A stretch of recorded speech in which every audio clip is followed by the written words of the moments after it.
ایھا النبی انا ارسلناک شاہدا ومبشرا ونذیرا وداعیا الی اللہ باذنہ وسراجا منیرا۔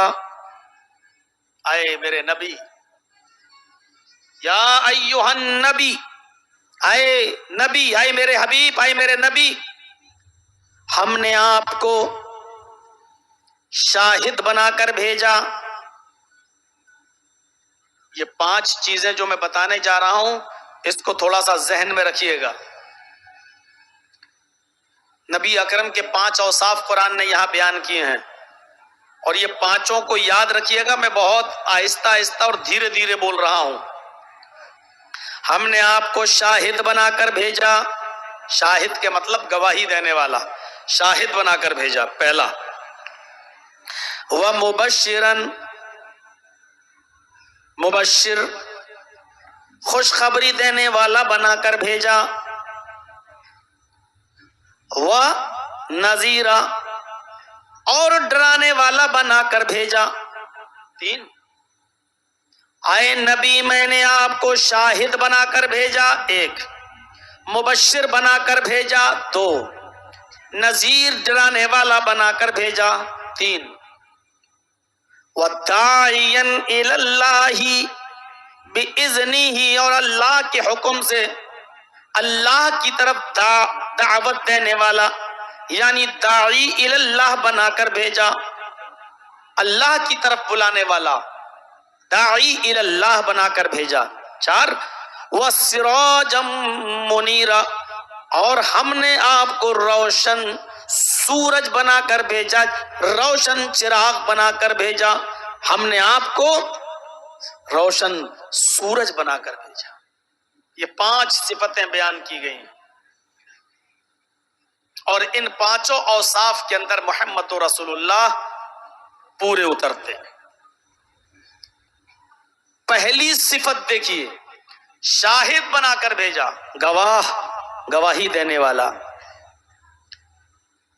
دوسری بشارت دیکھیے، مبشر، اپنی امت کو اچھے کام کرنے پر جنت کی بشارت دینے والا، جنت کی خوشخبری سنانے والا بنا کر بھیجا، 2، وَنَذِيرًا، برے کام کرنے پر، کفریہ اور شرکیہ اور معصیت کے گناہوں کے کام کرنے پر ہم نے آپ کو جہنم سے ڈرانے والا بنا کر بھیجا، اللہ کے عذاب سے ڈرانے والا بنا کر بھیجا، وَدَاعِيًا إِلَى اللَّهِ، حالات کیسے بھی ہوں ہر حال میں اللہ کی طرف بلانے والا، دعوت الی اللہ دے کر داعی الی اللہ بنا کر بھیجا، وَسِرَاجًا مُنِيرًا، اور ہم نے آپ کو روشن سورج، روشن چمکتا ہوا سورج بنا کر بھیجا۔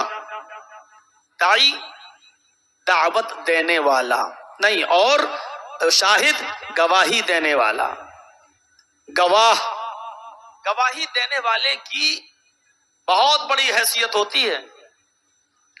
کورٹ میں جو مقدمے چلتے ہیں ان مقدموں کا دار و مدار گواہی پر ڈیپینڈ ہوتا ہے۔ جتنی مضبوط گواہی آپ کورٹ کے اندر پیش کر سکتے ہیں آپ کا کیس اتنا زیادہ مضبوط ہوگا، اور جو گواہی جتنی زیادہ کمزور ہوگی آپ کا کیس اتنا ہی زیادہ کمزور ہوگا۔ اللہ تعالیٰ نے اسلام کو ایک عدالت کی شکل میں پیش کیا ہے، اور اس عدالت کا سب سے بڑا گواہ اس نے محمد الرسول اللہ کو بنا کر بھیجا ہے۔ کسی بھی معاملے میں، کسی بھی امر میں، کسی بھی معاملے میں گواہوں کی قلت و کثرت کوئی معنی نہیں رکھتی ہے۔ ایک بات ذہن میں رکھ لیجئے گا، گواہوں کی قلت و کثرت کوئی معنی نہیں رکھتی ہے۔ گواہی دینے والے کتنے ہیں اس کی کوئی حیثیت نہیں ہے، بلکہ گواہی دینے والی شخصیت کون ہے یہ اہمیت رکھتی ہے۔ گواہی دینے والے کی ذات اہمیت رکھتی ہے۔ کبھی کبھی پورا محلہ گواہی دے رہا ہے کسی کے خلاف، لیکن اسی محلے کا کوئی بزرگ آدمی اور کوئی سچا آدمی اور کوئی باوقار اور باعزت اور معزز آدمی پورے محلے کے خلاف گواہی دے رہا ہے کسی آدمی کے فیور میں، تو اس آدمی کی گواہی مانی جائے گی اور پورے محلے کی گواہی نہیں مانی جائے گی، کیونکہ لوگ یہ کہیں گے یہ بڑا نیک ہے، یہ بزرگ ہے، یہ اللہ والا ہے، اس کو ہم نے کبھی گناہوں کے کاموں میں ملوث نہیں دیکھا ہے۔ میرے بھائیوں، گواہوں کی قلت و کثرت کسی معاملے میں حیثیت نہیں رکھتی ہے، بلکہ گواہ کی ذات اور گواہ کی شخصیت حیثیت رکھتی ہے۔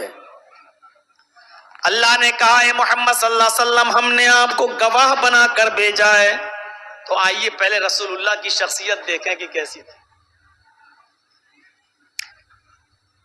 یہ شخصیت ایسی تھی کہ اس کی گواہی پر کوئی بھی آدمی تسلیم کیے بغیر نہیں رہتا تھا، اور فوراً محمد رسول اللہ کی گواہی کو تسلیم کر لیتا تھا، اور یہ کہتا تھا کہ ان کی گواہی معتبر ہے، اس لیے کہ میں نے ان کو کبھی جھوٹ بولتے ہوئے نہیں دیکھا۔ گواہ کی حیثیت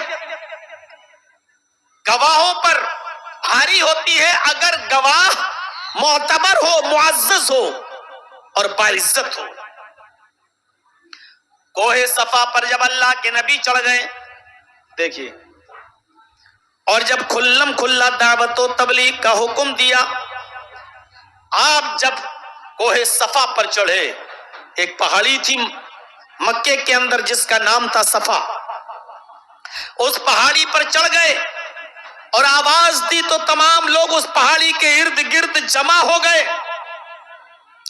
اس پہاڑی کے اوپر چڑھ کر جو وادیاں، جو گھاٹیاں دکھ رہی تھی نبی اکرم کو، وہ نیچے جو لوگ جمع تھے، کھڑے تھے، ان کو نہیں دکھ رہی تھی۔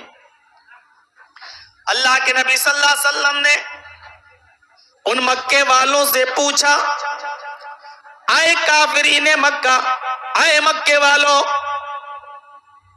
اس پہاڑی کے اوپر میں چڑھا ہوں، اس پہاڑی کے اوپر میں ہوں، اور اس پہاڑی کے نیچے ایک وادی ہے، اس پہاڑی کے پیچھے ایک وادی ہے، ایک گھاٹی ہے۔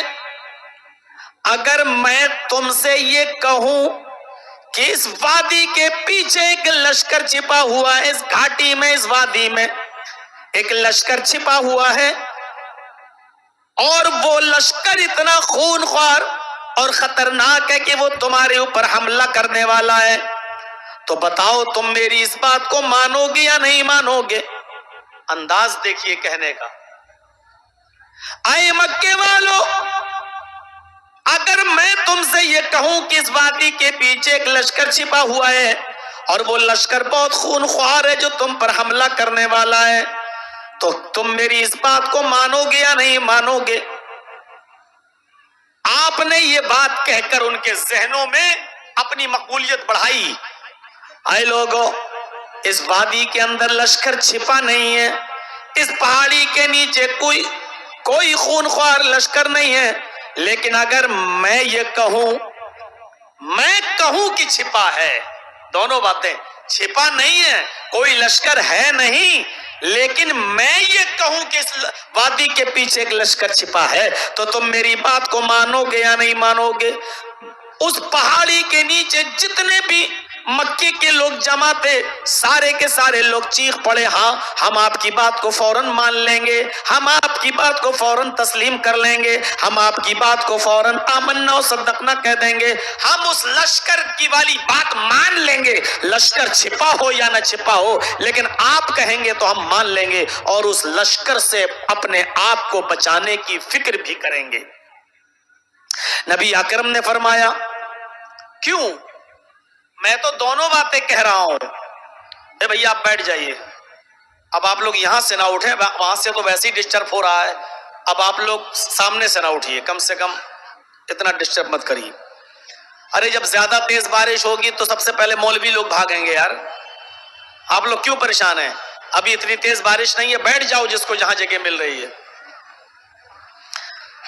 دونوں باتیں کہیں، میں تو کہہ رہا ہوں کہ لشکر ہے نہیں، لیکن میں کہوں چھپا ہوا ہے تو مانو گے یا نہیں؟ تو کہا ہاں آپ کہیں گے تو مان لوں گا۔ آپ نے پوچھا کیوں؟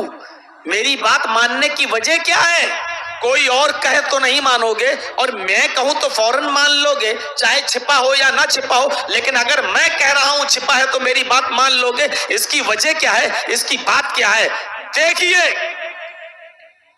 حدیث کی کتابیں کہتی ہیں ان تمام کافروں کی زبان سے بیک وقت نکلا قالو، جمع مذکر غائب کا صیغہ یہ بتلا رہا ہے کہ ایک نے نہیں، دو نے نہیں، تین نے نہیں، جتنے لوگ جمع تھے سب نے مل کر بیک زبان ایک ہی جملہ کہا قالو ما جربنا الا صدقا، ہم آپ کی بات کو اس لیے مان لیں گے کیونکہ ہمارا تجربہ رہا ہے، ہمارا ایکسپیرینس رہا ہے، ہم نے اپنی پوری زندگی کے اندر کبھی آپ کو جھوٹ بولتے ہوئے نہیں دیکھا ہے۔ آپ ہمارے درمیان 40 سے زیادہ عرصے تک، 40 سال سے زیادہ زمانے تک آپ رہے ہیں اور آپ کو ہم نے اپنی پوری زندگی میں کبھی جھوٹ بولتے ہوئے نہیں دیکھا ہے، اس لیے آپ کی بات کو ہم فوراً مان لیں گے۔ دیکھ لیجئے گواہ کی گواہی کتنی معتبر ہے۔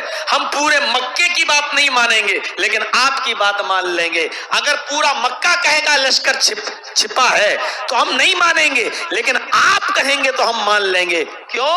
کیونکہ ہم نے کبھی آپ کو زندگی میں جھوٹ بولتے ہوئے نہیں دیکھا ہے۔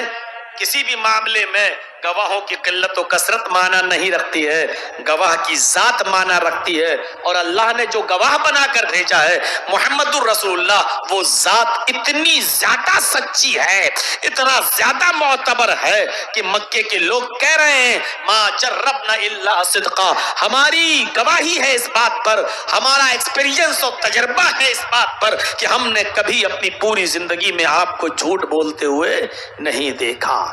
اتنا